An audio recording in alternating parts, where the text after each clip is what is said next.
Seigneur Dieu notre roi, merci pour ton merveilleux sabbat béni et sanctifié que tu as mis à part pour chacun d'entre nous. Voilà, nous allons encore poursuivre dans ta parole, car nous souhaitons, Seigneur, progresser davantage, que notre caractère puisse être modifié, afin qu'il soit à ton image. Que tu puisses, Seigneur, nous diriger tout au long de ce moment, que ta puissance divine puisse se manifester dans nos cœurs, dans notre esprit, et que tu puisses aussi accompagner Nicolas durant ce moment qui va nous conduire. Et que tout gloire te revienne, que tu puisses envoyer tes saints anges afin que la connexion puisse bien se passer. Et nous garde en ta paix et dans ta joie. Sois avec nous tous. Nous te demandons pardon pour nos péchés, que tu puisses nous laver, nous purifier dans le sang précieux de Jésus-Christ. Et c'est en son nom que nous te prions pour ta gloire. Amen. Nous allons pouvoir commencer. L'objet de cette réunion va traiter de l'apparition de la Trinité chez les adventistes du 7e jour. Je sais que beaucoup de nos frères et sœurs ne connaissent pas d'où nous venons, l'histoire de l'Église adventiste, comment elle s'est formée et comment on peut expliquer là où nous en sommes aujourd'hui. Et je me suis dit que ça aurait été bien que chacun d'entre nous peut se saisir de manière très sommaire, parce que c'est très long de traiter plus d'un siècle, mais les principaux points par lesquels nous sommes passés, qui ont forgé notre doctrine, nos croyances, et voir comment elles ont cheminé à travers les siècles, comment elles ont été plus ou moins respectées ou contrariées, comme nous le savons pour la plupart d'entre nous aujourd'hui. Je propose de commencer.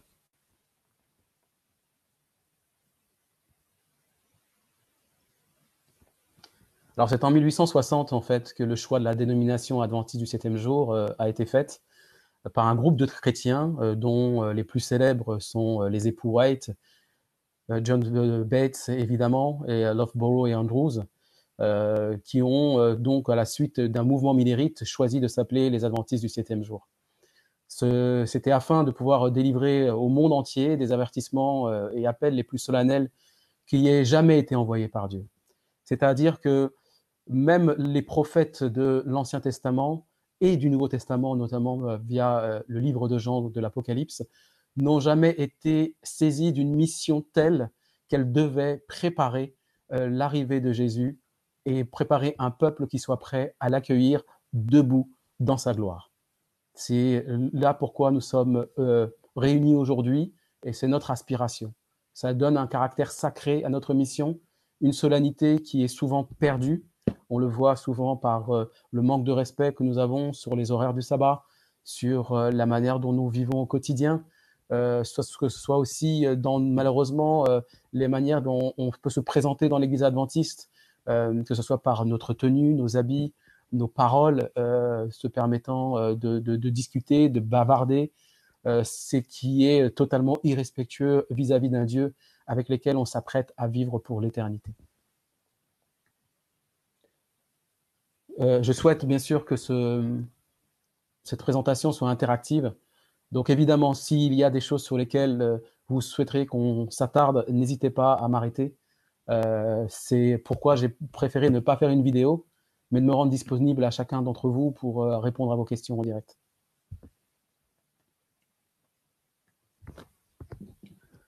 Donc c'est en 1963 que s'est tenue la première conférence générale, c'est-à-dire que c'est à partir de cette date, 3 ans après le nom de la dénomination, qu'ils ont choisi de s'organiser administrativement.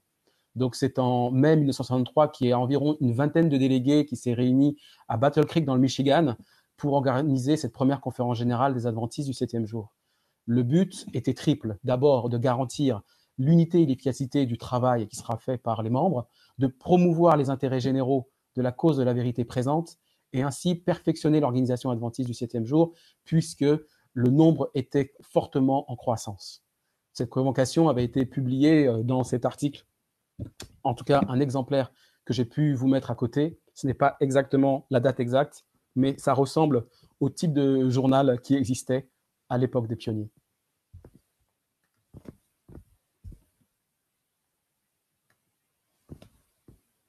C'est donc en 1872 qu'est apparu pour la première fois ce qu'on appelle les déclarations des principes fondamentaux, qui sont enseignés et pratiqués par les adventistes du 7e jour.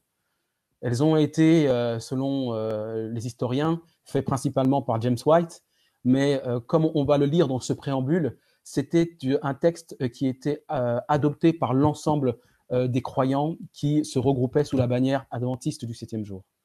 Et donc, il est dit en préambule que ça a pour but de présenter au public un résumé qui se veut que le monde comprenne comme n'étant pas d'articles de foi, de credo, de discipline, qui soit en dehors de la Bible. Et c'est produit non pas non plus comme une autorité sur le peuple. Il ne s'agissait pas pour une petite oligarchie d'avoir un pouvoir et une autorité sur un grand nombre et qui décide à sa place. Pas du tout. Cela a été conçu pour pouvoir atteindre une certaine uniformité dans les réponses qui étaient données, car vous savez bien que quand il y a un nouveau mouvement qui se met en place, évidemment, il suscite la curiosité, surtout que les messages qui étaient délivrés étaient totalement nouveaux pour leur temps et qu'il fallait qu'il y ait des réponses qui soient données de la mesure du possible, que ces réponses soient communes à chaque croyant. Donc, c'est une courte déclaration, mais qui a été très largement observée par eux, acceptée par le plus grand nombre. Donc, grâce à ça, on peut corriger les fausses déclarations qui circulent sur les adventistes du septième jour, extirper les fausses impressions reçues par ceux qui n'ont pas eu l'opportunité de se familiariser avec la foi adventiste et les pratiques. C'était le seul objectif qu'avait pour but cette déclaration. Et on va voir notamment les deux premiers articles. Alors, l'article 1, comme vous le voyez, il commence tout simplement en donnant l'honneur à Dieu, le Père. Il y a un seul Dieu qui est un être personnel et spirituel. Il est bien le créateur de toutes choses, omnipotent, omniscient et éternel, de sagesse infinie, saint, juste et bon, véritable et miséricordieux, qui ne connaît l'ombre d'un changement et qui est partout présent par son représentant, l'Esprit Saint. Par cette définition, on comprend que Dieu n'est pas un concept, mais vraiment un être personnel qui existe réellement. Et c'est lui, notre créateur. Il est omniscient et omnipotent. Remarquez que ce n'est pas marqué omniprésent. C'est quelque chose qui est totalement différent. C'est une notion qui a été rajoutée bien ultérieurement et que nous verrons par la suite. Et c'est un petit détail, mais qui laisse entrepercevoir la différence qu'on peut avoir de ce Dieu que nous servons. Et il est représenté par l'Esprit Saint. L'Esprit Saint est le représentant de Dieu. C'est lui qui connaît les pensées de Dieu les plus profondes. Et c'est lui qui circule, comme on le voit lorsqu'on lit Genèse chapitre 1, et qui se mouvait au-dessus des eaux. C'est lui qui se déplace dans les mondes pour représenter Dieu. Sa nature n'a pas été révélée, comme dit Ellen White, mais au moins nous savons que l'un ne fonctionne pas sans l'autre. Le second article donne la place, bien sûr, à Jésus-Christ, qui est le Fils du Père, par qui il créa toutes choses et par lequel elles subsistent. Vous comprenez que si Dieu est le Créateur, il a donné de faire sa création par le biais de son Fils. Et c'est par elle qu'elle subsiste. C'est la volonté du Père que cela soit organisé comme ça. Et rien ne doit contrarier sa volonté. Il s'agit bien d'un Fils littéral et qui est soumis à son Père, mais auquel le Père a donné une autorité auprès de ses créatures semblable à la sienne. Est-ce que vous voyez bien le point que je veux faire passer? C'est-à-dire que Dieu est l'être suprême, le Très-Haut, c'est-à-dire qu'il n'y a pas plus haut que lui, et Jésus-Christ a été élevé à son niveau, en sa qualité de fils, pour avoir exactement les mêmes prérogatives que son Père. La voix de Jésus-Christ doit être respectée autant que celle de son Père. Il ne s'agit pas d'un Dieu diminué. Il ne s'agit pas d'un petit Dieu avec un petit d. Il est Dieu parce qu'il est engendré du Père, de la même façon que nous avons, pour ceux qui en ont, des enfants et qui sont des êtres humains autant que nous. Ils ont la même nature. Il faut que ça soit bien clair, parce qu'on entend justement circuler beaucoup d'hérésies sur notre foi, et c'est l'occasion qui est donnée pour rétablir la vérité. J'insiste aussi sur le fait que si les choses ont été créées par lui, Dieu le Père est quand même le créateur. Je vais vous donner un exemple tiré de la vie réelle et qui est bien connu puisque nous sommes en France. Qui pourrait remettre en question que la tour Eiffel n'est pas attribuée à Gustave Eiffel? Pourtant, je n'étais pas là, je n'ai pas de preuves, mais je suis presque persuadé qu'il n'a posé quasiment aucun bout de ferraille de ce monument. Et il n'arrive à personne de pouvoir contester que ce monument qui se trouve à Paris est fait par le créateur Gustave Eiffel. Pourtant, il n'y a pas contribué physiquement. Êtes-vous d'accord avec moi? Je pense que oui. Ce n'est jamais venu à la tête de qui que ce soit de remettre ça en cause. Et c'est la même chose ici. Dieu est le créateur.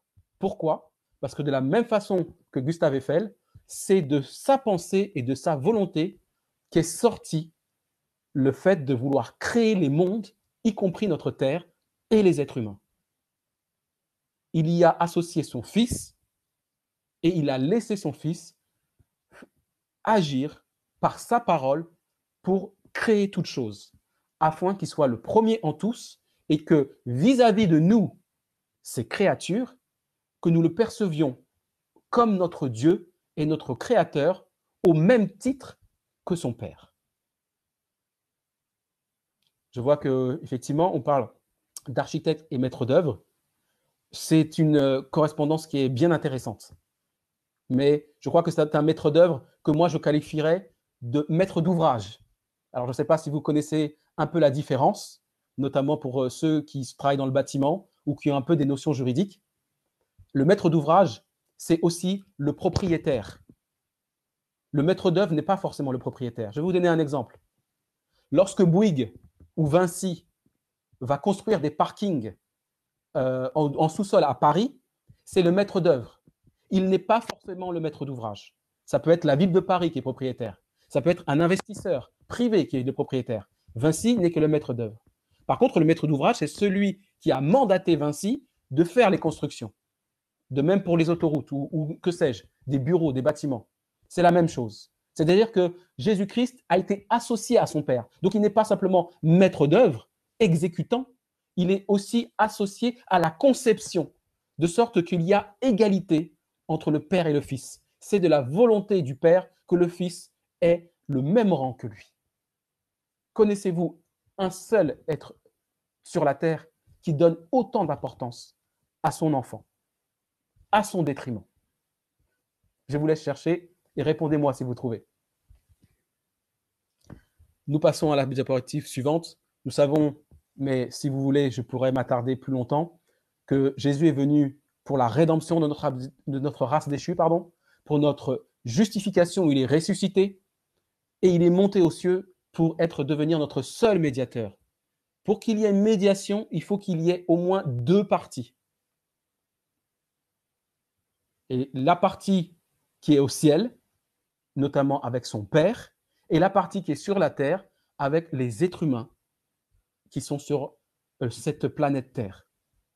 Il ne peut pas avoir 3 ou 4 parties. C'est un médiateur entre deux parties.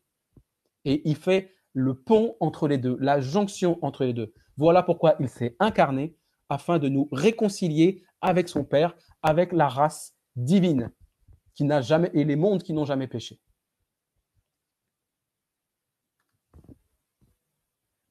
En 1889, les déclarations de 1872, que j'espère que vous n'avez pas oubliées et qu'on vient de voir, ont été réitérées à l'identique dans ce qu'on appelle l'annuaire des adventistes du 7e jour. En anglais, le yearbook. C'est en préambule, voici ce qui est dit. Comme énoncé par ailleurs, les adventistes du 7e jour n'ont pas de credo en dehors de la Bible. Ils observent cependant certains points de foi bien définis, pour lesquels ils sont prêts à donner raison à tout homme qui leur demande. Les propositions suivantes peuvent être perçues comme un résumé des principales caractéristiques de leurs croyances religieuses, sur lesquelles il y a, à notre connaissance, une entière unanimité au sein de la communauté. Donc nous comprenons qu'encore jusqu'à 1889, il n'était pas question de Trinité, il n'était pas question de trois personnes formant un seul Dieu. Il y avait bien un seul Dieu, représenté par le Saint-Esprit, et auquel était associé son Fils. Voilà les deux principaux fondamentaux relatifs au Père et au Fils, et ils sont restés intégralement inchangés en 1889. Nous passons maintenant en 1905. C'est là que l'annuaire adventiste a été aussi republié entre-temps. Et il l'a été pendant plusieurs années consécutives, quasiment une dizaine d'années. Et à chaque fois, le texte original de 1872 et de 1889 y a été reproduit, intégralement inchangé. Pourquoi j'insiste là-dessus? Parce qu'au sein de la communauté adventiste, il est prétendument dit que Ellen White, qui a vécu jusqu'en 1915, avait changé d'avis et avait, environ dans les années 1898, introduit la notion de Trinité et avait donc changé de position sur la divinité. Or, nous voyons qu'à travers cet annuaire adventiste, les croyances de 1872, quand son mari James White était encore vivant, ainsi que les autres pionniers, ont été reproduits à l'identique jusqu'en 1914. Ne croyez-vous pas qu'Ellen White aurait pris le temps d'écrire à ceux qui étaient administrativement à la tête de la conférence générale adventiste qu'il fallait changer les textes, puisque, entre-temps, elle avait soi-disant fait des écrits qui introduisaient la Trinité dans l'Église adventiste.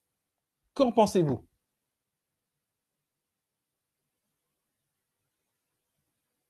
Je répète, Ellen White est morte en 1915.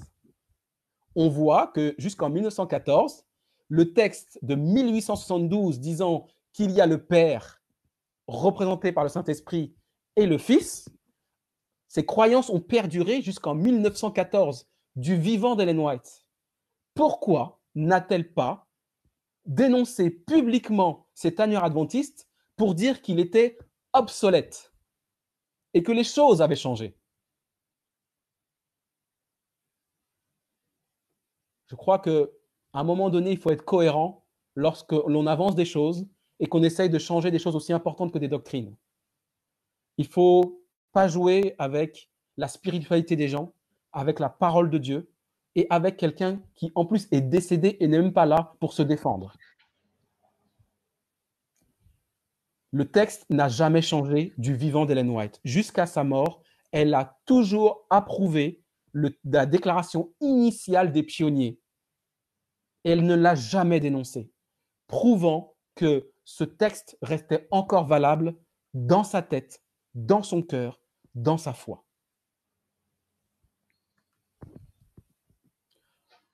Prenons par exemple une citation en 1905 qui montre qu'elle n'a pas changé. La même année où l'annuaire adventiste a été republié. Elle date du 4 décembre 1905. Les 50 dernières années n'ont pas obscurci un seul détail ou principe de la foi reçue alors. Les âmes languissantes doivent être confirmées et revivifiées selon la parole du Christ. Pas un mot n'est changé ou renié. Pas un mot n'est changé ou renié sur les 50 dernières années. Pour ceux qui ne sont pas forts en calcul mental, j'ai mis tout en bas un petit calcul horizontal, 1905 moins 50 égale 1855. Et on sait que les déclarations de foi des adventistes de 1872 sont postérieures à 1855. Donc, elles déclarent et confirment que les déclarations de foi des adventistes sont toujours valables, même après avoir dit dans le livre Jésus-Christ que c'est par la troisième personne de la divinité qu'on peut avoir la victoire sur le péché. Ce qui prouve qu'elle n'a pas changé d'avis, mais que c'est plutôt l'interprétation de cette phrase qui est à remettre en question. Je poursuis le texte. Ce que le Saint-Esprit témoignait être la vérité après que le temps fut passé dans notre grande déception, et la déception, c'est la déception millérite de 1844, est le solide fondement de la vérité.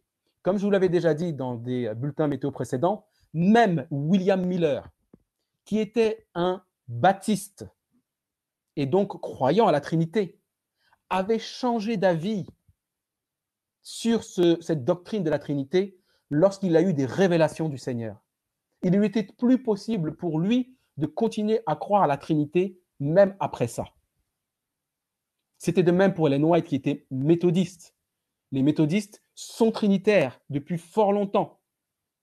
Et pourtant, Ellen White aurait pu sauter sur l'occasion pour renouer avec ses anciennes croyances. Elle ne l'a jamais fait, tout comme William Miller est sorti également de cette fausse vérité. Les piliers de la vérité furent révélés. Nous avons accepté les principes de base qui ont fait de nous ce que nous sommes, des adventistes du 7e jour, qui gardent les commandements de Dieu et ont la foi de Jésus. Encore une fois, qui trouvons-nous ici? Deux personnes, Dieu, le Père, et Jésus. Passons maintenant en 1931. Nous avons compris qu'Ellen White est morte en 1915, donc faisons un bond dans le temps. Parce qu'entre-temps, il n'y avait plus eu de publication de l'annuaire, en tout cas pas dans mes recherches que j'ai pu faire. Et on constate qu'en 1931, ils ont fait une publication de 22 croyances fondamentales. Ceci en réponse à un appel lancé par des églises adventistes d'Afrique, souhaitant avoir un document qui soit susceptible de fournir aux hommes d'État, aux ministres, aux diplomates, une meilleure vision de l'action de l'église adventiste sur le continent. Et donc, il y a eu un comité de seulement 4 personnes, incluant le président de la conférence générale, qui prépara une déclaration présentant un résumé des principaux éléments de notre foi. Alors, avant de lire la suite, je voudrais faire une pause, mes amis. Comment ça se fait que des hommes aussi placés dans l'église adventiste, président de la conférence générale, n'aient pas répondu aux pasteurs des églises adventistes d'Afrique et aux missionnaires? Mes chers amis, nous avons déjà une déclaration de foi héritée de nos pionniers que Ellen White n'a jamais reniée. La voici. Prenez connaissance de ce manuel. Pourquoi ont-ils eu besoin de créer 22 croyances fondamentales alors que le texte que demandaient les églises adventistes d'Afrique existait déjà? Vous me suivez, je pense. Et on peut se poser la question, qu'est-ce qui a motivé ce petit groupe de 4 personnes à changer le cours de l'histoire adventiste? Et donc, ils ont dressé une liste de 22 croyances fondamentales rédigée par Francis Wilcox, qui était donc un évangéliste, qui a connu Ellen White, puisqu'il est né en 1865, donc il l'a fréquenté.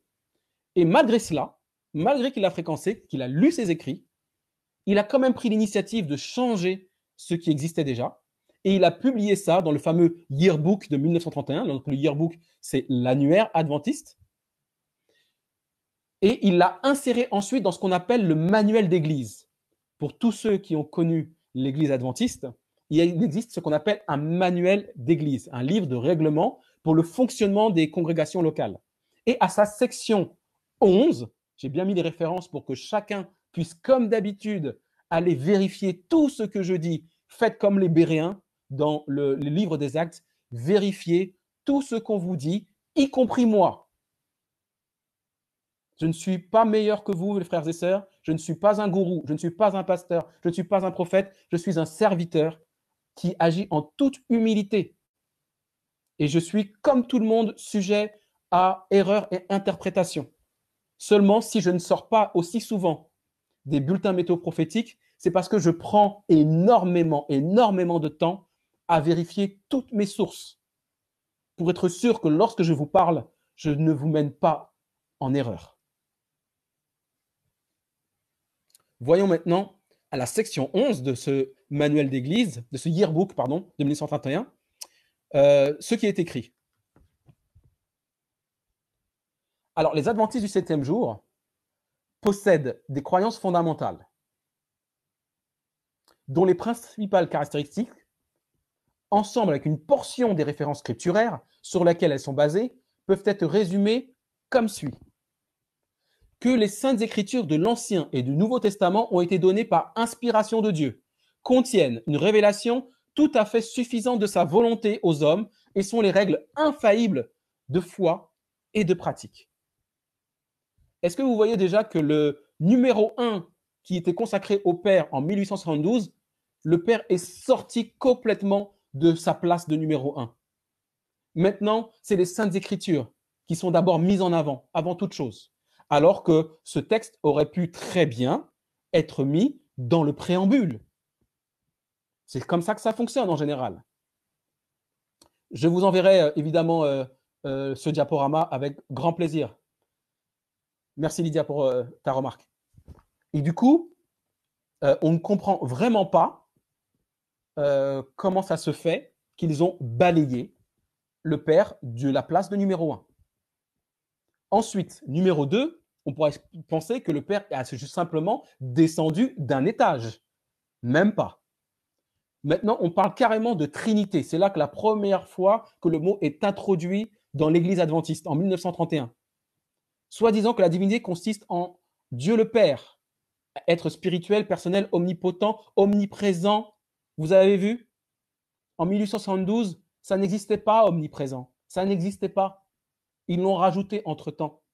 Pourquoi? Parce que cette définition existait déjà chez les autres familles protestantes qui elles-mêmes l'ont prise de l'Église catholique romaine. Voilà l'explication. Parce que dans le texte initial de 1872, je le répète, omniprésent, ce mot n'y était pas. Donc, vous voyez subtilement comment ils introduisent des notions qui n'étaient pas du tout partagées par nos pères, qui avaient choisi leurs mots, inspirés par Dieu, et qui sont maintenant totalement dévoyés.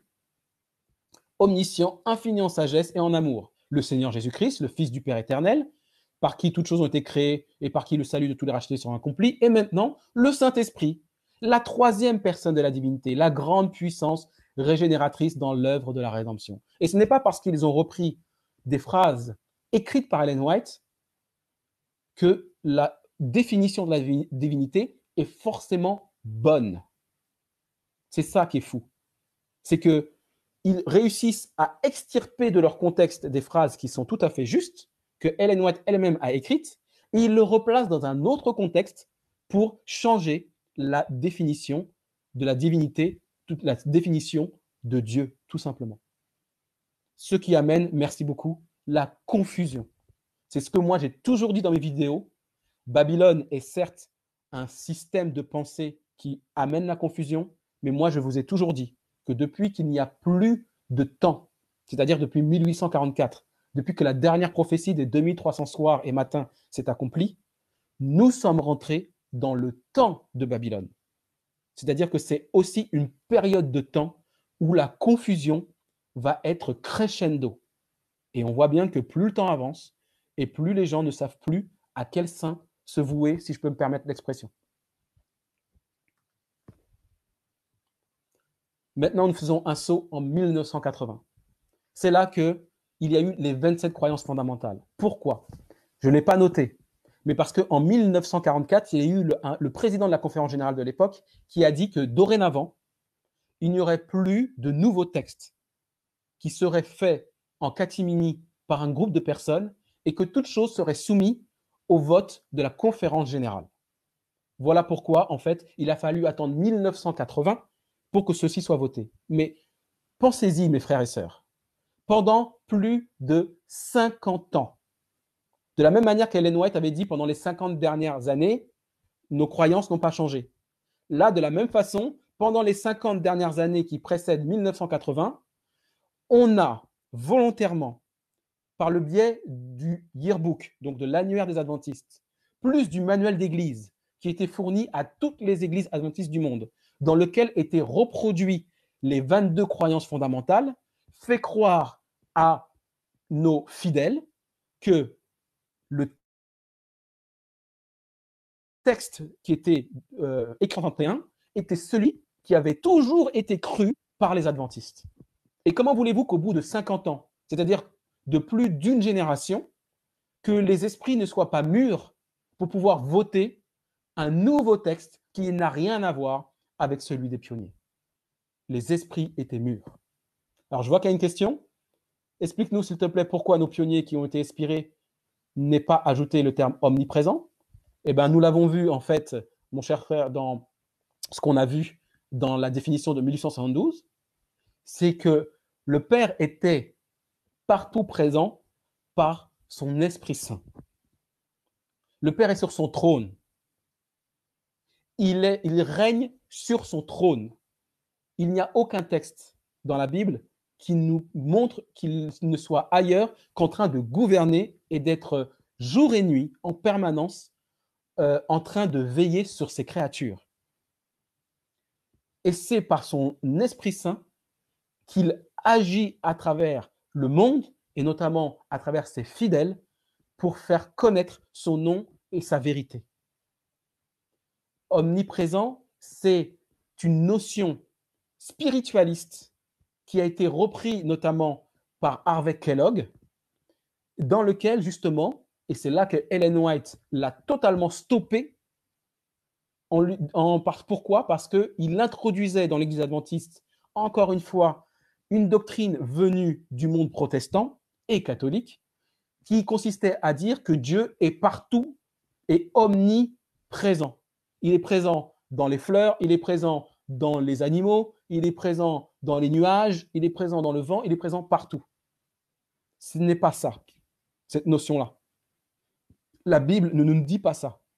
Et notamment le psaume 139, duquel est tirée justement la première croyance fondamentale de 1872, nous dit bien qu'il est partout présent par son Saint-Esprit.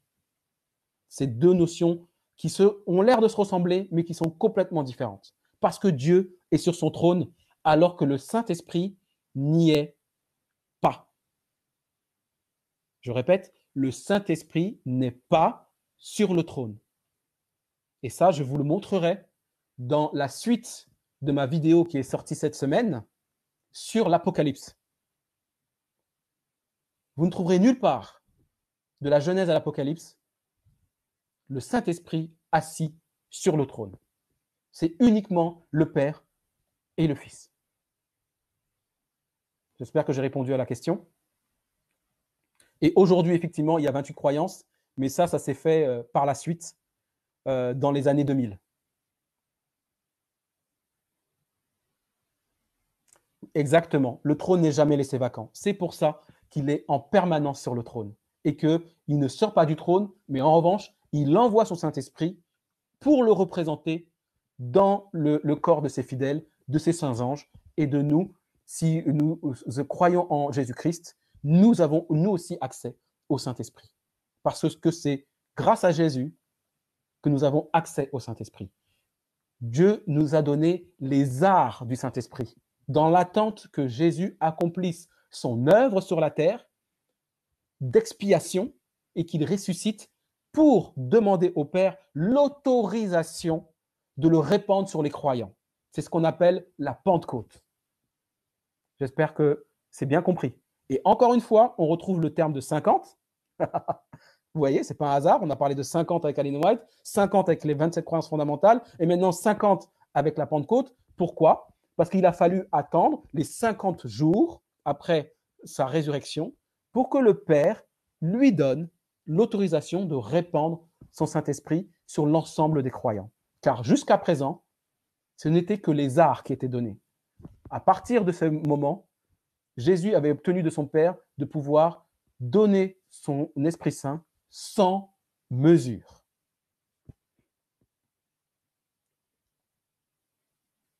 Saint-Esprit est égal bien esprit de Dieu. C'est deux choses qui peuvent être perverties, c'est-à-dire qu'on peut pervertir, pardon, dans le sens où on peut permuter les deux termes. Il n'y a pas de problème.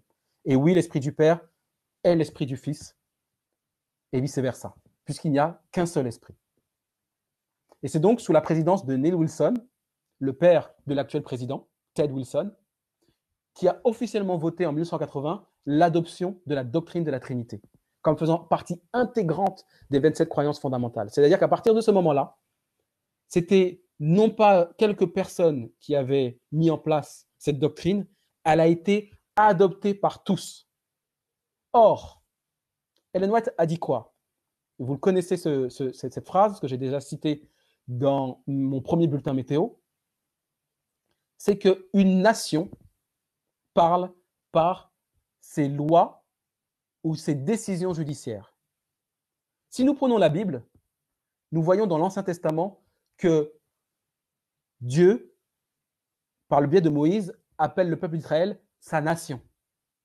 Si vous prenez les épîtres de Pierre dans le Nouveau Testament, Pierre reprend ce qui est dit dans l'Ancien Testament et dit « Vous êtes une nation sainte ». Donc nous, le peuple de Dieu d'aujourd'hui, qui croyons en Jésus-Christ, qui suivons notre Sauveur, nous sommes une nation. Et à partir du moment où nous avons voté la Trinité, nous avons parlé. Est-ce que vous me suivez? Puisque nous sommes une nation, nous avons une organisation avec une législation, nous avons le droit d'envoyer des représentants votés pour parler en notre nom. Et dans ces cas-là, à partir du moment où les 27 croyances fondamentales intégrant la Trinité ont été votées, eh ben, la nation adventiste a parlé. Et contre qui il a parlé? Contre Dieu lui-même. Et c'est ce qu'on lit dans Apocalypse 13, lorsqu'on lit qu'il parlera comme un dragon. Vous pensez bien que si la Trinité n'est pas biblique, n'est pas divine, c'est qu'elle est fortement satanique. Et si nous parlons comme ça, c'est que donc nous parlons comme un dragon. Nous avons pris le choix, nous avons fait le choix, pris le choix de vouloir rejeter Dieu tel qu'il se révèle et de choisir une autre idole. C'est triste, hein? C'est vraiment triste. Donc, nous voyons que dans ces 25 croyances fondamentales, nous avons donc les Saintes Écritures, l'Ancien et le Nouveau Testament, sont la parole de Dieu, écrite, donnée par l'inspiration divine. Les auteurs inspirés ont parlé et écrit sous l'impulsion du Saint-Esprit. Même là, je ne sais pas si vous avez noté, mais ce n'était pas tout à fait vrai. Les Saintes Écritures ne sont pas la parole de Dieu. C'est un raccourci qui peut prêter à confusion. La parole de Dieu, c'est Jésus-Christ. Jean 1, verset 1. La parole de Dieu, c'est Jésus-Christ.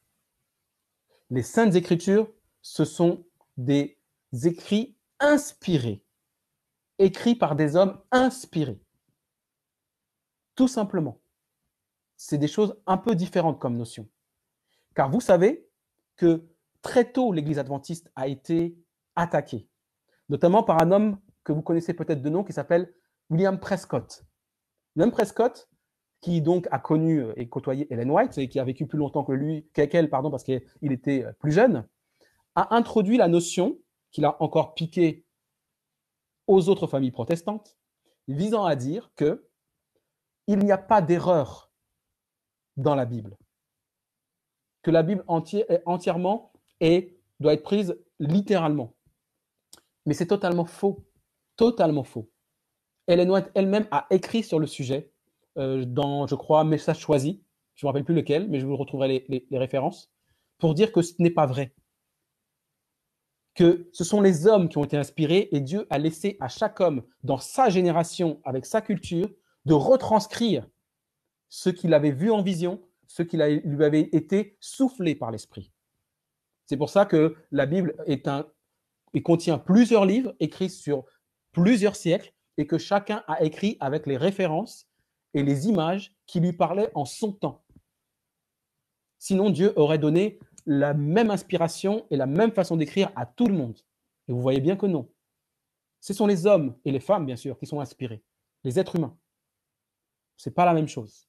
Donc là, déjà, il y a un problème. Et vous voyez que c'est en numéro 1, encore une fois, comme pour les 22 croyances fondamentales. Ensuite, il y a la notion de Trinité, qui a été effectivement retranscrit avec un seul Dieu, mais Père, Fils, Saint-Esprit, unité de 3 personnes coéternelles. Pour moi, il y a une antinomie, rien que dans cette phrase. Et pourtant, ils veulent qu'on croie à l'inexplicable. D'ailleurs, il y a même un pasteur célèbre adventiste qui avait dit que la notion de Trinité ne s'accepte que par la foi. Je ne comprends pas, parce que la Bible est assez claire, et Jésus-Christ, à travers son ministère terrestre, était assez clair sur le sujet. Et par la suite, donc, on voit que ce n'est qu'en numéro 3 qu'apparaît le Père, qu'en numéro 4, le Fils, et en numéro 5, le Saint-Esprit. Plus les années passent, et plus ils descendent d'un étage dans les croyances fondamentales adventistes. Et ça, il ne faut pas s'étonner, puisque à partir du moment où la nation adventiste a parlé, malheureusement, l'Esprit Saint risque bien, au fur et à mesure de leur entêtement, de se retirer. Pour résumer, et que vous ayez bien une vision globale, via une frise chronologique de ce qui s'est passé, vous avez donc de 1860 à 1980 cette période de temps qui a été découpée par décennies environ. En bas, vous avez les années de décès de nos pionniers, de tous ceux qui croyaient en ces déclarations de foi de 1872. Et au-dessus, vous avez les différents événements qui ont accompagné la doctrine adventiste. Alors, est-ce que peut-être je vois en passer des commentaires sur le côté? Il y a un point que vous souhaiterez qu'on éclaircisse tous ensemble?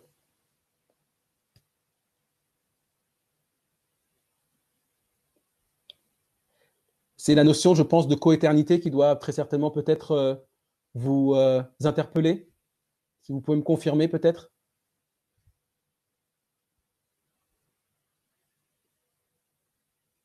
Si c'est ça, ne vous inquiétez pas parce que j'ai prévu de m'y attarder juste après et on va aborder ce sujet pour pouvoir l'éclaircir.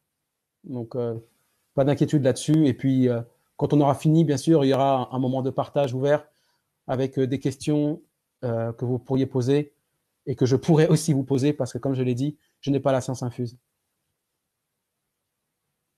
Donc,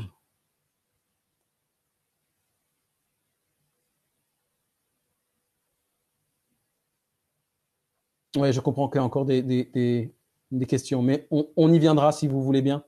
Je finis ma présentation qui n'est plus encore très longue et comme ça, on pourra en parler peut-être plus posément. Donc, si on reprend cette frise chronologique qui démarre donc lors de la dénomination d'Adventistes du 7e jour en 1860. Ensuite, nous avons donc le décès malheureusement de Joseph Bates en 1872. C'est la même année qu'a été donc proclamé les principes fondamentaux, qui était donc une position non trinitaire de la plupart des croyants de l'époque. Il y a eu dans les années 80 le décès de James White, d'Edson, d'Andrews, de Billington, et pourtant, en 1889, a été réitéré l'annuaire de 1872 à l'identique, sans aucun changement. Dans les années 1890, c'est Cottrell et Cornwell qui nous ont quittés. Et en 1900, c'est Uriah Smith, qui est bien connu, l'historien adventiste, qui est décédé. Et malgré cela, en 1905, on a republié à l'identique les principes fondamentaux de 1872, toujours avec une position non trinitaire de manière officielle. Personne ne contestait cette position. C'est dans les années 2010 qu'on voit le décès des quasiment derniers pionniers, dont Wagoner et Ellen White, bien sûr, en 1915. Ensuite, dans les années 1920, on a les décès du frère Haskell et de Loughborough. Et comme par hasard, une fois que toutes ces personnes qui étaient les gardiens du temple quant à la position de la doctrine, c'est là que certains se sont frottés les mains pour s'empresser de publier 22 nouvelles croyances fondamentales. Comme si il n'existait pas déjà des principes fondamentaux qui avaient été déjà écrits, acceptés par tous et qui pouvaient être diffusés au plus grand nombre de ceux qui souhaitaient connaître la position des adventistes du 7e jour. Non, ils ont voulu recréer une nouvelle église, profiter que tout le monde était bien endormi, décédé, pour asseoir une nouvelle position et une nouvelle doctrine.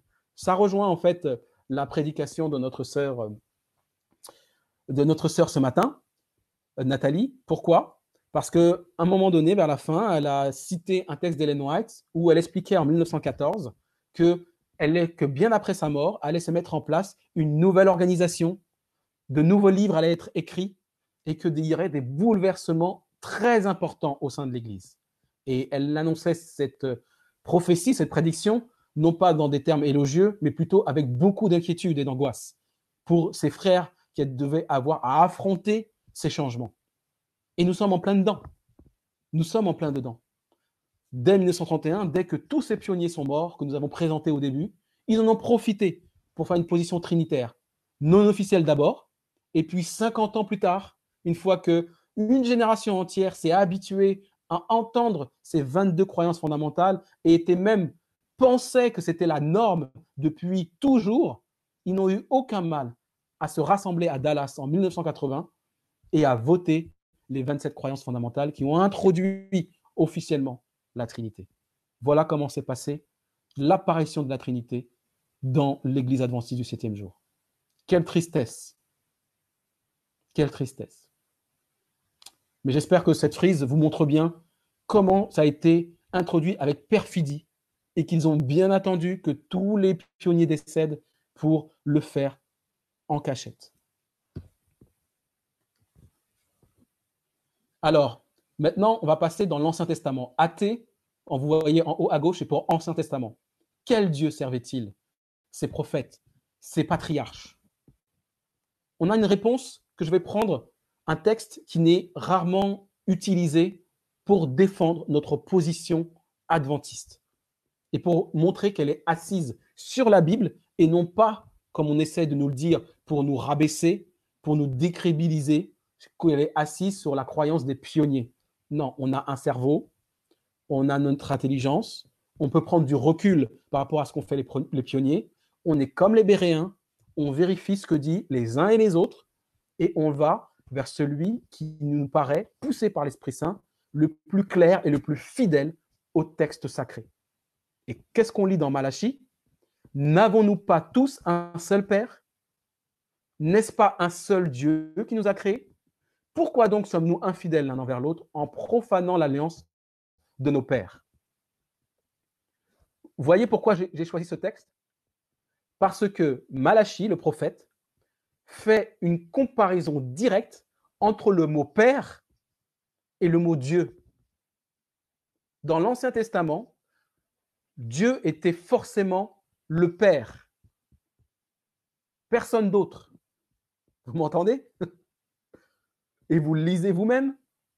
Seul le Père était Dieu.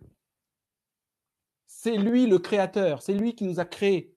Ça revient à ce que je vous ai expliqué au début en prenant la comparaison avec la Tour Eiffel et Gustave Eiffel. C'est notre créateur, c'est notre Père. D'où la raison pour laquelle Jésus, nous apprenant à prier, a commencé en disant « Notre Père qui est aux cieux ». C'est à lui que nous devons rendre nos hommages. C'est lui le Créateur, c'est lui notre Père. Il est le Père, il est Dieu. Il est Dieu, donc il est notre Père. Il n'y a pas d'autre personne qui soit associée. C'est clair pour l'ensemble des prophètes de l'Ancien Testament, pour Moïse et pour les patriarches. On le voit même, Ésaïe le dit également. Tu es cependant notre Père, car Abraham, leur pionnier, le pionnier des Hébreux, ne nous connaît pas. Israël, le petit-fils d'Abraham, ignore qui nous sommes. C'est toi, Éternel, qui es notre Père, qui dès l'éternité t'appelle notre Sauveur. Voyez, tous nos prophètes sur lesquels sont assis nos croyances, nos prophéties, identifient l'Éternel Dieu, Jéhovah, à notre Père. C'est cet être divin qui est adoré par l'ensemble de ces illustres hommes de l'Ancien Testament. Comment expliquer alors la correspondance qu'ils font en disant dans la Trinité que Dieu représente à la fois et le Père, et le Fils, et le Saint-Esprit. Ce n'était pas ça du tout dans la tête des croyants, et ce n'était pas ça du tout non plus dans la tête de Jésus-Christ, dans sa prière, dans le Notre Père. Le Père, c'est Dieu assis sur son trône, qui n'est jamais vacant, toujours occupé, parce qu'il ne s'arrête jamais d'œuvrer pour nous. Jamais.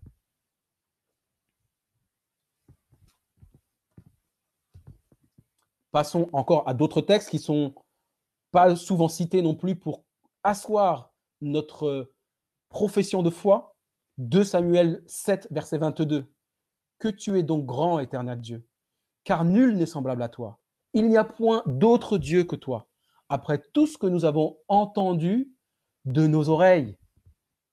Nul n'est semblable à toi. Il n'y a point d'autre Dieu que toi. Jésus est engendré, donc il est sorti de Dieu. Voilà pourquoi Jésus ne peut pas être à côté de Dieu, puisqu'il n'y a pas de Dieu à côté du Père. Il ne peut être qu'engendré, puisqu'il n'y a pas d'autre Dieu que le Père, la source de toute chose dans cet univers, y compris le Fils. Et c'est comme ça que comprenaient tous les prophètes, Samuel, Ésaïe, Malachie, mais aussi Abraham, Adam, si seulement Adam avait pu écrire pour nous le dire. Mais Dieu savait qu'on allait douter de lui, qu'on allait remettre en question son autorité, sa position dans le ciel. Pourquoi? Parce que Satan a commencé avec les anges à mettre le doute sur la personne qui était sur le trône. Et il continue avec tous ceux qui tombent dans ces fausses doctrines. Ésaïe dit aussi, l'Éternel a dit, le ciel est mon trône et la terre mon marchepied. Quelle maison me bâtirez-vous? Quel lieu sera de mon repos? Le trône de Dieu, c'est le ciel. C'est là qu'il gouverne. Il est assis sur son trône dans le ciel. C'est lui l'ancien des jours. C'est ce que nous dit le prophète Daniel également. Celui qui ressemblait à un homme s'est approché de l'ancien des jours qui était sur son trône. C'est cette même personne que nous appelons notre Père, qui est Dieu, qui est l'Éternel, qui est Yahvé, qui est Jéhovah. C'est lui le Père. Il n'y a pas d'autre, il n'y en a pas trois. Et la Bible, à chaque fois qu'il se réfère à Dieu, se réfère au Père. Même si après, il agit à travers son Fils, par son Fils, par qui il agit. Mais on parle de lui. Il est le Très-Haut. Le Très-Haut, pourquoi? Parce qu'il n'y a pas plus haut que lui. Il n'y a personne avant lui. J'espère que c'est clair pour vous. Qu'en est-il du Nouveau Testament? Eh bien, écoutons Jésus, son Fils. Mais moi, Jésus, je vous dis de ne jurer aucunement ni par le ciel, parce que c'est quoi? Le trône de Dieu.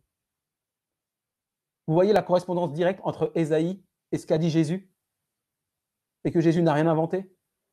Que la plupart de ses paroles venaient de l'Ancien Testament, inspirées par l'Esprit de Dieu, parce que c'est Dieu qui a envoyé son Esprit inspirer ces hommes qui ont écrit de la part de Dieu. Eh oui, la boucle est bouclée. Le trône du Père, c'est le ciel. Jésus le savait.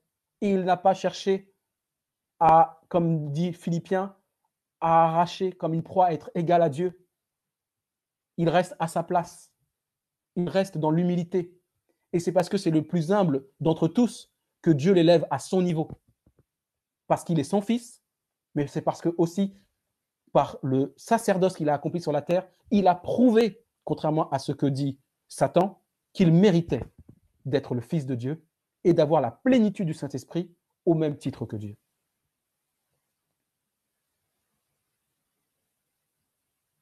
Exactement. Il l'est par héritage divin. Mais Jésus l'est par héritage divin, mais il l'est aussi par action divine. C'est-à-dire que je vais même au-delà et plus loin que ce que tu viens de dire très justement, c'est qu'il il n'a pas fait que dire, regardez-moi, je suis fils de Dieu, donc je n'ai même pas à vous prouver que ce que je suis, je le mérite. Non, il a déposé ses vêtements dans le ciel, il a déposé sa divinité dans le ciel et il est descendu comme étant la plus faible des créatures que Dieu ait créées pour prouver que la place qu'il a dans le ciel, il la mérite. C'est ça qui est fort. C'est ça qui fait que je suis en admiration devant le Fils de Dieu et que je me prosterne mes genoux aussi devant lui, comme le dit le chapitre 1 de Hébreux. C'est qu'il ne s'est pas reposé sur ses lauriers, comme on dit, en restant dans le ciel et en disant « j'ai ce titre-là, donc je n'ai pas besoin de vous le prouver. Soit vous me croyez, soit vous ne me croyez pas, j'en ai rien à faire. C'est comme ça et c'est pas autrement. » Non, il n'a pas fait ça. Il a dit « vous ne me croyez pas? Ok, il n'y a pas de problème. J'arrive. Et j'arrive non pas tel que je suis dans le ciel, mais comme vous, vous êtes sur la terre. Et on verra si je ne suis pas Dieu. » Parce qu'il fallait être Dieu pour pouvoir résister à toutes ces tentations, jusqu'à mourir sur la croix, torturé comme il a été. Torturé physiquement et torturé spirituellement, d'être pour la première fois de toute sa vie, de toute éternité, séparé de son Père, qui a détourné le regard de lui. Et c'est pour ça que je lui ai arraché cette douleur en disant « Père, Père, pourquoi m'as-tu abandonné ?» C'était une torture aussi bien physique que spirituelle pour lui. Atroce, comme jamais on pourra se l'imaginer. Je crois que pour lui, la torture spirituelle était bien plus grande que la torture physique. D'où l'importance d'honorer le Fils, comme on honore le Père. C'est ce que je disais en introduction. Jésus-Christ n'est pas un petit Dieu. Il est Dieu pleinement, autant que son Père. Et il l'a prouvé. Regardons maintenant ce que dit Paul. Au roi des siècles, immortel, invisible, seul Dieu, soit honneur et gloire au siècle des siècles. Amen. Dites-moi, est-ce que Jésus-Christ est invisible? Est-ce que Jésus-Christ est invisible? Jésus-Christ est l'image de Dieu. C'est la partie visible de la divinité, pour les anges comme pour les hommes. Donc quand Paul écrit à Timothée et rend hommage à Dieu et dit qu'il est le seul Dieu, vous voyez quel mot seul, le terme invisible, ça ne peut que s'adresser qu'au Père et à personne d'autre, qui est partout présent par son représentant lui-même invisible, le Saint-Esprit.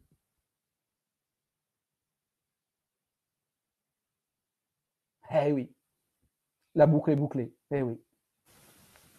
Merci beaucoup. Amen. Amen. Ça ne peut pas s'adresser à une trinité, ce qui a été dit. Impossible. Donc, la question maintenant que je vais vous poser, c'est vous, en 2020, quel Dieu voulez-vous adorer? Le Dieu de la Bible, à gauche, comme on l'a vu dans les déclarations de 72, il y a un seul Dieu, être personnel, spirituel, créateur de toutes choses, qui est partout présent par son représentant, l'Esprit Saint, et un seul Seigneur, Jésus-Christ, le Fils du Père éternel, par qui il créa toutes choses et par lesquelles elles subsistent. Oui, il est Dieu le Père et Dieu, Jésus-Christ est Seigneur. Il ne dit pas qu'il y a un seul Dieu, le Fils Jésus-Christ.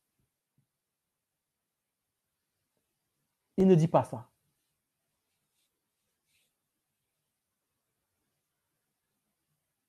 Oui, effectivement, c'est vrai, mais c'est quelque chose qui, aujourd'hui, contrairement à l'époque des pionniers, a pris moins de place en 2020 que ça ne l'était dans les années 1800 et début 1900. C'est pour ça que je n'ai pas pris la peine d'en parler. Mais tu as raison, ça existe toujours. Et ils l'ont dénoncé. Et il faut faire attention à ça, effectivement. Mais pour moi, ce n'est qu'un dérivé de la Trinité. C'est blanc bonnet et bonnet blanc. Sinon, il y a le choix que vous proposent les églises d'aujourd'hui. Malheureusement, depuis que la nation adventiste a parlé en votant en 1980, les églises chrétiennes, où il y a un seul Dieu, peut-être, mais composé d'une unité de 3 personnes coéternelles, le Père, le Fils et le Saint-Esprit. Chose que vous ne retrouvez, comme je viens de vous le montrer, nulle part dans la Bible, aussi bien dans l'Ancien que comme dans le Nouveau Testament. C'est écrit nulle part. Paul avait exactement la même compréhension que le prophète Ésaïe, que le prophète Samuel, que le prophète Malachie, etc., etc. C'est pas parce que Jésus-Christ est venu que les choses ont changé, que les doctrines se sont modifiées, ont évolué. C'est le même Dieu. Ils servent le même Dieu. Et la preuve, puisque Jésus a dit que on sera à table avec Abraham, Isaac et Jacob, qui sont morts dans la croyance qu'il n'y avait qu'un seul Dieu et qu'il y avait un Fils, à qui il devait la même révérence et les mêmes honneurs qu'à Dieu le Père, et qu'on appelait dans l'Ancien Testament l'ange de l'Éternel. Donc ce sont deux visions diamétralement opposées qui ne peuvent cohabiter, qui ne peuvent se mélanger, comme l'eau et l'huile ne se mélangent pas. Ce n'est pas possible. Il y a malheureusement un choix à faire, notamment pour un jour comme aujourd'hui, où nous observons le Saint Sabbat. Et le Saint Sabbat, c'est adorer Dieu. Mais quel Dieu? C'est bien la peine d'observer le sabbat pour adorer le Dieu qu'il ne faut pas. C'est bien dommage quand même. Si on observe le sabbat, c'est pour adorer le Dieu qui a imposé le sabbat, c'est-à-dire le Père, et qui a fait de Jésus le Seigneur du sabbat. N'est-ce pas ce qu'il a dit? Je suis le maître même du sabbat, le Seigneur. Le Seigneur, ça veut dire celui qui gouverne, celui qui a l'autorité pour régner. Or, le Père a remis toutes choses entre les mains du Fils, y compris le jugement, mais aussi le règne, y compris le règne. Voilà pourquoi on parle que Jésus est Seigneur. Parce que le règne est pour lui. Et que, effectivement, il attend le signal de son Père pour revenir nous chercher. Parce qu'il a reçu de son Père en 1844 d'entrer dans le lieu très saint pour pouvoir faire l'expiation finale pour l'ensemble de son peuple et recevoir la nouvelle Jérusalem qu'il prépare pour nous au fur et à mesure qu'il place à côté de nos noms dans le livre de vie de l'agneau, acquitté. Acquitté. Un tel, Nicolas Dalu, coupable, multirécidiviste en péché, mais par mon sang, acquitté. Marlin Lambourde, multirécidiviste en transgression, en iniquité, mais par la foi qu'il a mis en moi, acquitté. Pascal GL, un grand pécheur devant l'Éternel, multirécidiviste également, mais par mon sang et la foi, l'humilité qu'il a eue en moi, acquitté. Est-ce que vous comprenez, en fait, par cet exemple, ce qu'est en train de faire Jésus dans le ciel? Le jugement n'est pas une mauvaise chose pour ceux qui croient en lui. L'Apocalypse n'est pas une mauvaise chose pour celui qui croit en lui. Le terme Apocalypse a été dévoyé, galvaudé. Mais c'est l'œuvre de qui, à votre avis, si ce n'est celui de l'ennemi de Dieu et de Jésus, qui a fait en sorte que les hommes pensent que l'Apocalypse est quelque chose d'horrible, de catastrophique. Ça l'est uniquement pour ceux qui sont perdus, pour ceux qui sont condamnés, parce qu'ils n'ont pas cru en Dieu et dans son Fils qu'il a envoyé pour nous sauver. Pour eux, c'est l'Apocalypse dans le mauvais sens du terme. Mais pour ceux qui, comme nous, croyons en Jésus et en son pouvoir, c'est une très bonne nouvelle, l'Apocalypse. C'est un mot que nous devrions chérir et dire et avoir sur nos lèvres en permanence. Parce que pour nous, c'est la révélation de Jésus-Christ, de l'œuvre expiatoire qu'il est en train d'accomplir dans le lieu très saint. Et donc, pour tous les croyants, c'est une bonne nouvelle de savoir qu'il a révélé à Jean qu'il va rentrer dans le lieu très saint pour pouvoir expier nos péchés. Comment ça, pour les croyants, que ça peut être un gros mot, l'Apocalypse? Synonyme d'angoisse, de peur, de destruction et de malheur. Impossible pour les croyants. Pour tout croyant, l'Apocalypse, c'est plutôt justement la révélation de Jésus-Christ. Ça montre qu'il est pleinement dans les secrets, les petits papiers du Père. et qu'il n'a aucun secret, puisqu'il partage la même ligne de pensée en ayant un seul esprit. De sorte que l'Esprit Saint de Dieu, Jésus-Christ, le mérite de la même façon. Il a voulu que la plénitude de son esprit habita en lui. C'est quoi, à votre avis, qui voulait qu'il habite en lui? C'est la plénitude de Dieu lui-même, de son esprit. Il a donné l'esprit à Dieu, Dieu a donné son esprit à Jésus sans mesure, contrairement à nous. Sans mesure. Il possède la plénitude de l'esprit, de sorte que l'esprit de Dieu peut être appelé dans le Nouveau Testament, par Paul notamment, l'esprit de Christ. Et ce n'est pas un gros mot de dire ça. Ça montre que Jésus a été élevé au même rang que son Père.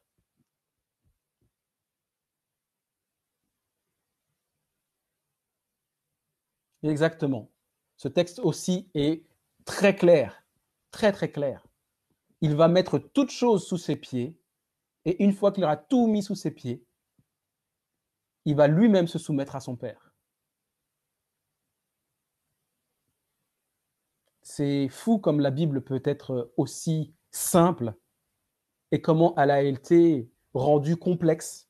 Elle a été spiritualisée, disent les Anglais. En français, je dirais que ce serait conceptualisé. Parce qu'un Dieu en 3 personnes, c'est un concept. Ce n'est pas une personne. Ce n'est pas un être personnel, spirituel. Ce n'est pas vrai. Si c'est un être personnel et spirituel, alors dans ces cas-là, il ne peut pas avoir de Trinité. Quand c'est un Dieu composé de 3 personnes, c'est un concept, un comité. Alors en résumé, pour essayer de faire simple en quelques mots pour Maëva, et j'espère qu'avec le support qui va vous être envoyé, vous serez chacun capable de retranscrire et répéter tout ce que j'ai pu dire. C'est le but, hein, c'est que ce ne soit pas moi seul qui parle. J'ai besoin de vous, frères et sœurs, pour que vous relayez vous aussi cette vérité à tout votre entourage. On est éparpillés en France, métropole, aux Antilles, Guyane, Martinique, Guadeloupe, Réunion, et même aussi du côté de Nouméa, du côté de la Papouasie-Nouvelle-Guinée, tous les tomes et les DOM françaises, sans compter la partie francophone, belge, suisse, canadienne. On a besoin de relais. On a besoin que ces choses-là, qui sont simples, puissent être répétées à tous ceux que vous connaissez par le biais de ce support ou par la façon dont vous pourrez le dire avec vos propres mots qui sont peut-être plus percutants que les miens. Donc, pour ce que j'ai à dire, c'est que nous n'avons qu'un seul Dieu, c'est le Père. Le Père est celui qui est assis sur le trône de toute éternité et il le restera pour toujours. Il n'y descendra que pour nous accueillir, nous dit Ellen White, dans la tragédie des siècles. Que pour nous accueillir. Vous vous rendez compte? La Bible ne parle jamais de Dieu en dehors de son trône, et ce n'est que pour accueillir des êtres humains qui ont péché, qui ont fait de la peine, que le Père va prendre le temps, enfin, de descendre de son trône pour aller nous accueillir dans la Nouvelle Jérusalem. Mes frères et sœurs, est-ce que vous avez pris conscience de cette chose-là? C'est juste extraordinaire quand j'y pense. C'est à nous qui va faire rendre quasiment le plus d'hommage, alors que nous sommes les plus grands pécheurs. Quel est le roi, le gouvernant de l'univers ou sur la terre qui ferait une chose pareille? C'est juste extraordinaire le Dieu que nous servons. J'espère que vous prenez conscience de l'amour qu'il a pour vous. Effectivement, Dieu est le Père. C'est lui le Dieu personnel, le créateur de toutes choses. Et il a mis entre ses mains pour être l'expression et l'exécution de sa volonté, son Fils Jésus-Christ. De sorte que Dieu élève le Fils et le Fils élève le Père. Et qu'il n'y a pas de rivalité entre eux, qu'il n'y a pas de compétition entre eux. C'est le plaisir du Père d'élever le Fils à son niveau et c'est l'honneur du Fils d'élever le Père au-dessus de lui et de lui rendre hommage. Pour revenir justement, je vous avais promis de reparler du mot Seigneur. Seigneur, En latin, ça se dit seniorem. Et c'est ce qui a donné, c'est l'accusatif, pour ceux qui connaissent un peu le latin, du mot senior. Et senior, ça veut dire aîné. Donc quand Jésus dit dans Jean, je crois, un chapitre 10, et je crois aussi, il répète au chapitre 12, que le Père est plus grand que moi, il veut dire tout simplement que le Père est mon aîné. Il est au-dessus de moi. Et que vous devriez vous réjouir, vous, les disciples, les 12, ou plutôt les 11, puisque Judas était parti, et qui pleuraient parce que je vais bientôt partir, par le biais de la mort, de la crucifixion, parce que je vais vers mon Père, vers celui qui est mon aîné. Et l'histoire a montré que, même s'ils ont voulu se couper de Dieu, toutes les nations ont essayé d'imiter le gouvernement de Dieu, en se faisant appeler Seigneur. Et je vais vous donner des exemples qui vont vous parler. Connaissez-vous un certain Cyrus? Ça vous parle? Cyrus, ce roi perse qui a ordonné de reconstruire le temple de Jérusalem qui avait été détruit. Eh bien, Cyrus, ça veut dire Seigneur en perse, qui a donné le prénom Cyril. Vous connaissez des Cyril. Ça marche aussi bien pour les filles que pour les garçons. Eh bien, Cyril, c'est un dérivé du mot Cyrus, et qui veut dire Seigneur. Donc, quand la Bible parle du roi perse Cyrus, c'est tout simplement pour dire qu'il était le seigneur de la Perse et à cette époque du monde. Donc, on l'appelait Seigneur. Vous connaissez peut-être aussi le terme Kyrios, qui a donné le nom à un parfum. Ça veut dire la même chose en grec. Ça veut dire Seigneur. C'est celui qui gouverne. C'est celui qui donne les ordres. C'est celui qui n'a pas d'ordre à recevoir.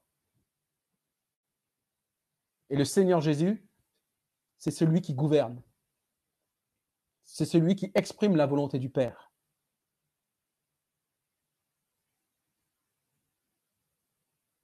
C'est son Dieu et son Père en même temps.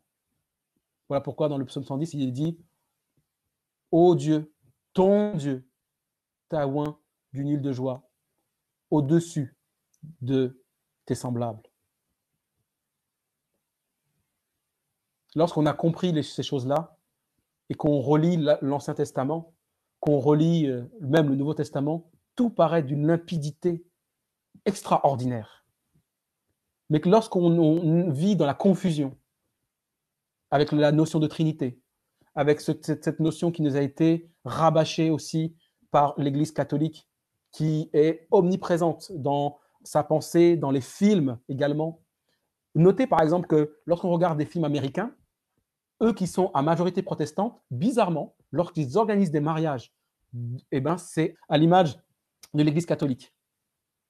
Alors qu'on est aux États-Unis, le pays du protestantisme, ils font des films, des milliers de films via Hollywood, et pourtant, lorsqu'ils organisent des mariages, ils le font sur le modèle catholique.